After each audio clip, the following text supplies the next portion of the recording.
नमस्कार साथियों, आप लोगों के सामने आज मैं फिर से हाजिर हुआ हूँ और एक बहुत मज़ेदार टॉपिक लेके आप लोगों के सामने आज आने का मैं निर्णय लिया। तो आजकल असम में बाढ़ की स्थिति अभी भी कायम है, क्योंकि ऊपरी असम में जो बाढ़ आया था उससे लोग अभी भी पूरी तौर से निकल नहीं पाया।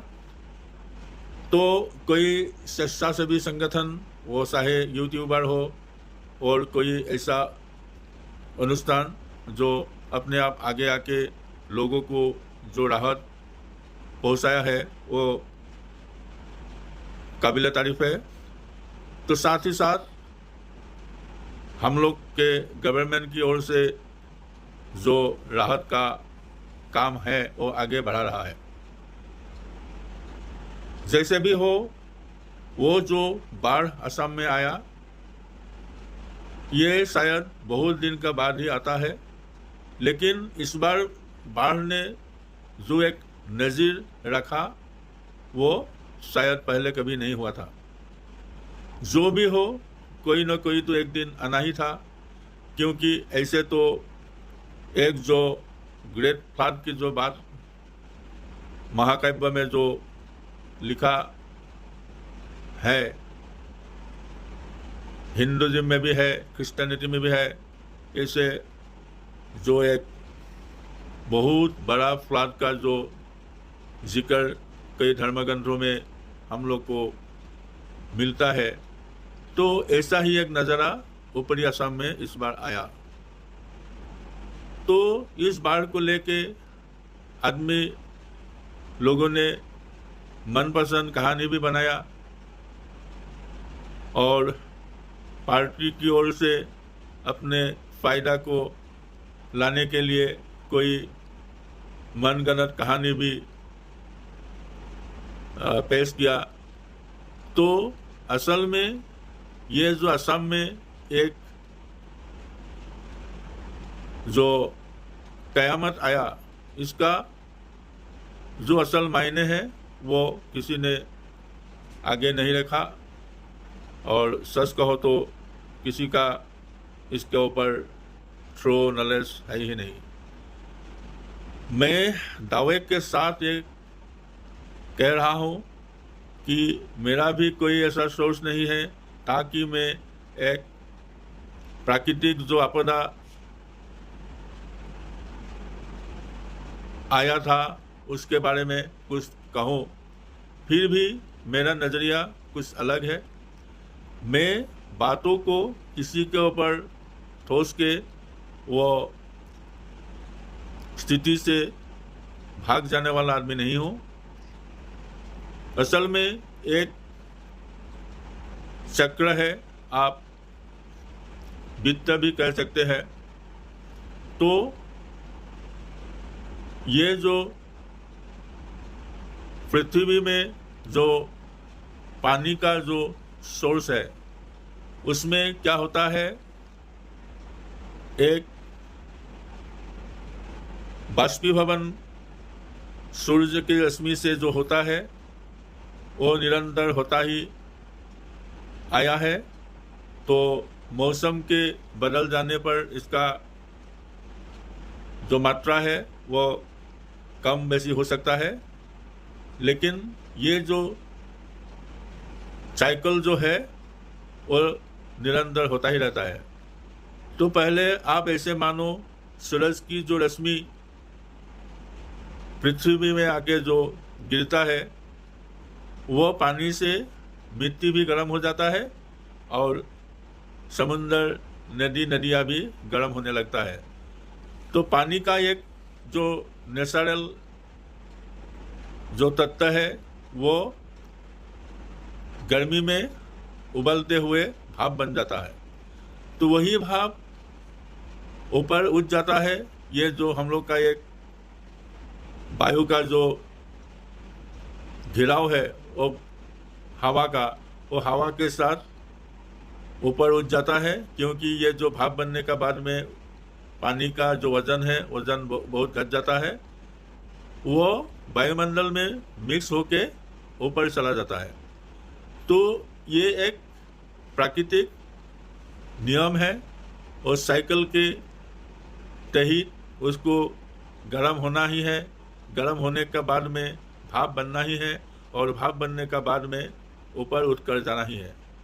तो ऐसे हम लोग का जो वायु है, हवा है, एयर है, इसमें पानी का मात्रा भी होता है, जिसको हम लोगों ने ह्यूमिडिटी नाम से परिचित है। तो वही जो गर्मी भाप वो सीधा ऊपर उठ जाने का बाद में कोई किलोमीटर ऊपर उठ जाने का बाद में ऊपर में मौसम ठंडा है और ठंडा मौसम में वो क्या होता है, फिर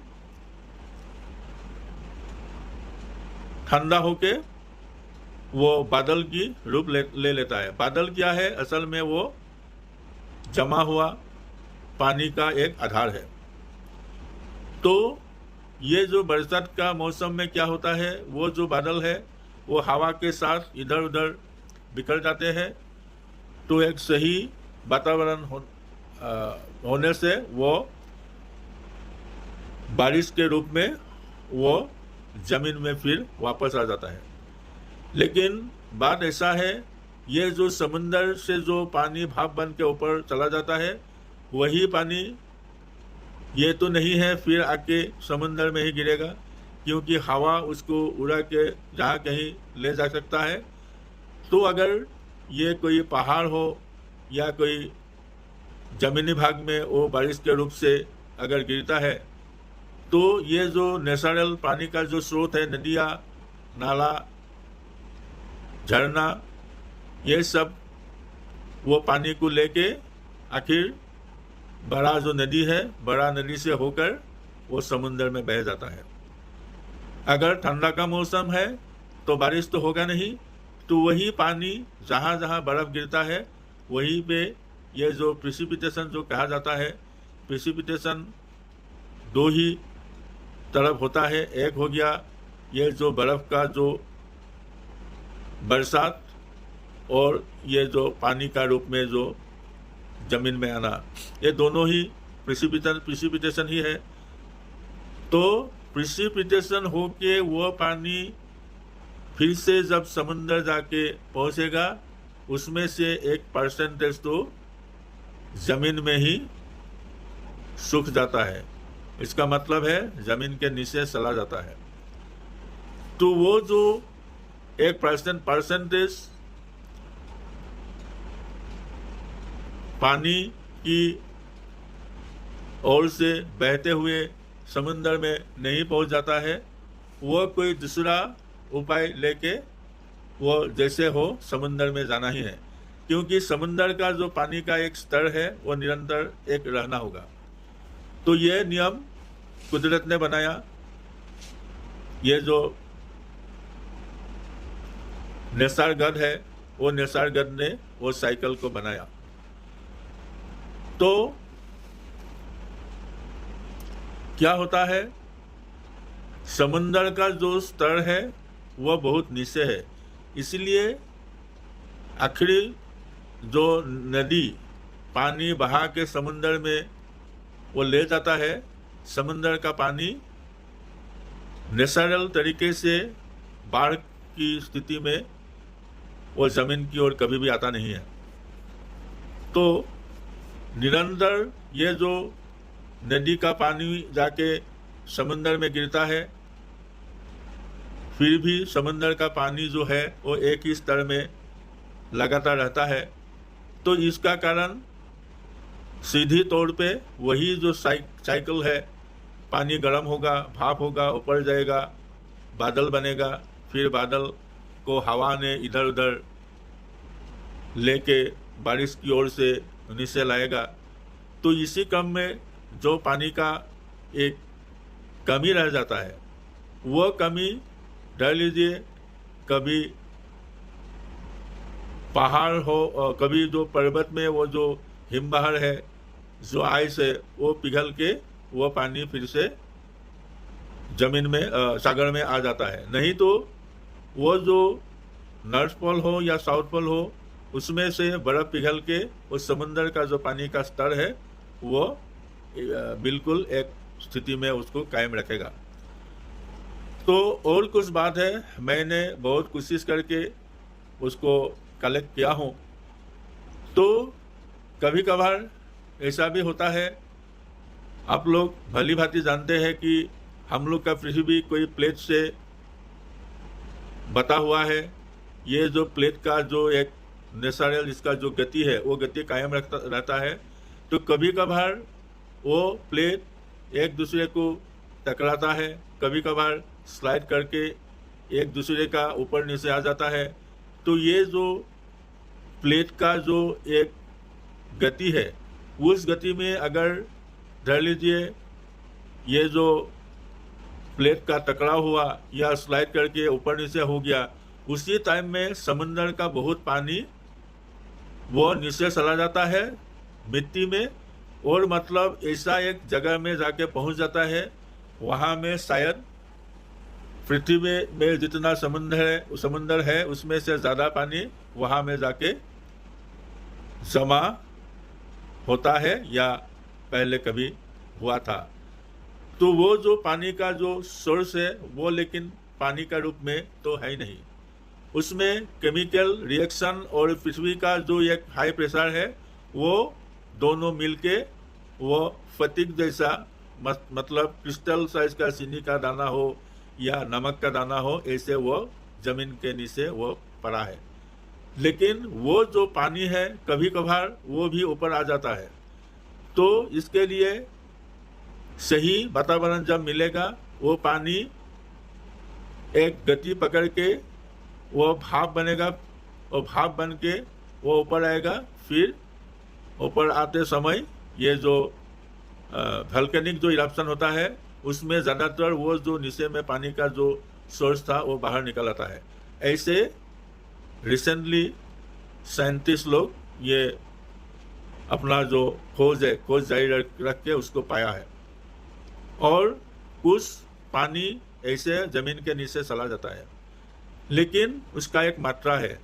ये जो अपर असम में जो बाढ़ आया, नागालैंड का पहाड़ी में जो बारिश हुआ, तो उसमें लोगों का एक गलत धारणा था कि वहाँ का जो पानी है वो डिफॉरेस्टेशन के कारण हो या कोयला खनन के कारण वो जो प्राकृतिक एक संतुलन था वो बिगड़ गया, इसलिए पहाड़ जो है वो पानी नीचे नहीं सोच पाया और पूरा का पानी जो है वो ऊपरी असम में आके पहुंच गया। ऐसा तो है नहीं, क्योंकि जब तेज बारिश होता है वो तेज बारिश जमीन सोच नहीं ले पाता है, वो तुरंत नीचे की ओर भागता है। और नागालैंड में जो हुआ वही हुआ, इतना बारिश हुआ, वो बारिश का पानी पूरा का पूरा नीचे बह के आया, तो वो पानी से बाद में जो एक बुरी हालत ऊपरी असम में हुआ वो हुआ।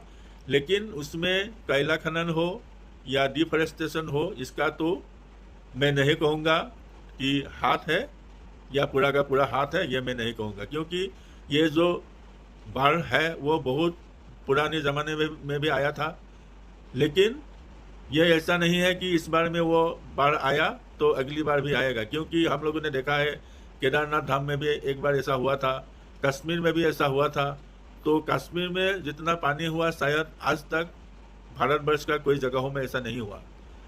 तो आजकल क्या होता है, ये सोशल मीडिया हो, न्यूज़ चैनल हो, जो भी हो, ये जो होता है, जो प्रेजेंट सत्ता में जो पार्टी रहता है उसके ऊपर ये ठोक देता है और बदनामी में वही घर में रहता है। लेकिन आदमी को सही राह दिखाने का भी तो हक बनता है, इसीलिए कोई ना कोई आके आम जो आदमी है, आम आदमी को ये बात बताना है कि नहीं, ये जो बाढ़ का स्थिति असम में ऊपरी असम में आया, ये कोई मैन मेड थिंग तो नहीं है। हाँ, मैं एक बात को मानता हूँ कि ये जो डिफॉरेस्टेशन हो, कोयला खनन हो, इसमें तो थोड़ा सा